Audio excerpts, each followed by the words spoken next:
Mail transgender जिसको कहा जाता है, अक्सर उन्हें ख्वाजा सरां भी अरबी के लिबास में ज़बान में कहा जाता है। मेरे बाप का नाम लेंगे, फ़लाँ का बेटा फ़लाँ फ़ौत हो गया। वहाँ उस वक़्त हम ट्रांसजेंडर नहीं कहते, उस वक़्त बेटे का नाम भी लिखा जाता है। ये बेहुदा बातें हैं, ये फेक बातें हैं। और बहुत सारे ऐसे जनाजे जो थे, उनका गौर कफ़न मैंने अपने हाथों से किया। जी अस्सलाम वालेकुम, मैं हूं आपका मेज़बान तनवीर हसन और आप देख रहे हैं जल न्यूज़। दोस्तों, आज हम जो टॉपिक लेकर आए हैं वो टॉपिक ऐसा टॉपिक है कि जिस पे अभी तक बात हो रही है, बात नहीं भी हो रही, और कुछ लोग ऐसे होते हैं कि जो इस बात से जो है वो ज़रा घबराते हैं। ये टॉपिक ये है कि हमारे माशरे में जिस तरह से औरतें हैं, मर्द हैं, बच्चे हैं, तो इसी तरह से हमारे माशरे में ट्रांसजेंडर भी मौजूद हैं, और ट्रांसजेंडर को बाकायदा हमारे कानून में वो इंसानी हुकूक दिए गए हैं जो तमाम जो दूसरे जेंडर्स हैं उनको दिए गए हैं। इस हवाले से अभी भी कुछ हलकों में मिसकंसेप्शन है कि जो ट्रांसजेंडर है वो क्या होता है। कुछ लोग कहते हैं कि ये खुद बन जाते हैं, कुछ लोग कहते हैं कि कुछ मर्द हजरात ऐसे होते हैं जो औरतों जैसा मेकअप करके तो भीख मांगना शुरू कर देते हैं। तो असल में ट्रांसजेंडर क्या होते हैं? हमारे साथ ट्रांसजेंडर रहनुमा सबा गुल साहिबा मौजूद हैं। सबा गुल साहिबा से हम ये जानने की कोशिश करेंगे कि जो ट्रांसजेंडर्स हैं वो असल में ट्रांसजेंडर मैडम किसको कहा जाता है? जी, बिस्मिल्लाहिर्रहमानिर्रहीम। आपने बहुत अच्छा सवाल किया। मैं पूरी कोशिश नहीं, पूरी यकीनन कहूँगी, यानी कि ईमानदारी से इसका जवाब देना।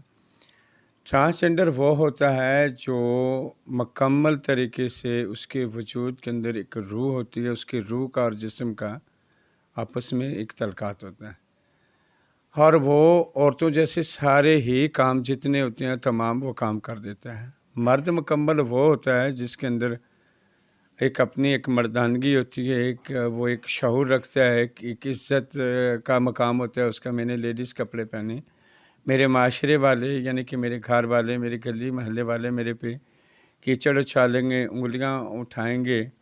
हमेशा मेरे ट्रांसजेंडर जो अपने हैं, मेरी अपनी ख्वाजा सना बलादरी हैं, उँगलियाँ तो माशरा क्या, पूरी दुनिया उँगलियाँ इसी पे उठा रही है।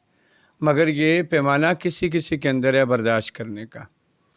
हकीकत में यानी कि ये हम लोग जो होते हैं ये मेल ही होते हैं, मेल ट्रांसजेंडर जिसको कहा जाता है। अक्सर उन्हें ख्वाजा सरां भी अरबी के लिबास में ज़बान में कहा जाता है, महन्नस भी कहा जाता है, ज़नाना भी कहा जाता है, हिजड़ा भी कहा जाता है। बहुत सारे लक़ब हमें दिए गए हैं। देखिए, आप जैसे कि कोई इवेंट होता है, यानी कि कुछ भी ऐसी चीज़ होती है, एक बच्चा, छोटा सा बच्चा अगर स्कूल में वो कोई पोजीशन लेता है तो उसका टीचर उसको, यानी कि वो पीछे से स्पीच कर रहा होता है, क्लैपिंग दी।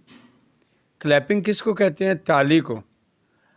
आवाज़ तो टक की एक जैसी होती है, चाहे वो किसी इवेंट पे हो, चाहे वो किसी मदरसे पे हो, चाहे वो किसी भी सेमिनार पे हो। तो इसी तरीके से हमारी ताली को ना एक अजीब गरीब तरह का आवाज़ तो टक की एक जैसी ही होती है। वो ताली मर्द भी बजा सकता है, वो ताली औरत भी बजा सकती है। तो वो ताली जो है वो एक ट्रांसजेंडर जो ख्वाजा सरा वो भी बजाते हैं। जगत मेरे ख्याल में हमारा एक नताशा नाम की ट्रांसजेंडर है जो नादरा के ऑफिस में, वो उसकी एक नौकरी जो है पक्की नौकरी है। तो बकाया मेरे हिसाब में तो कोई भी नहीं, बहुत सारे ऐसे कॉन्ट्रैक्ट पे ही रखे गए हैं। बहुत सारे हमारे ट्रांसजेंडर हैं वो कॉन्ट्रैक्ट पे रखे गए हैं, या तो अगर कोटा दिया जा रहा है वहाँ सैलरियाँ ना होने के बराबर हैं। जी, हमारे साथ मौजूद थी ट्रांसजेंडर रहनुमा सबा गुल साहिबा, जिन्होंने बड़ी तफसील के साथ ये बताया कि असल में ट्रांसजेंडर किसे कहा जाता है और मिसकंसेप्शंस हमारी सोसाइटी में क्या हैं ट्रांसजेंडर के हवाले से। और उन्होंने आखिर में ये भी बात की कि इनको जो कोटा जो अनाउंस किया गया है वो नहीं दिया जा रहा, हुकूमत इस तरफ भी तवज्जो दे। तो इसी के साथ ही अपने मेज़बान तनवीर हसन को इजाज़त दीजिए। अगले प्रोग्राम तक अल्लाह हाफ़िज़।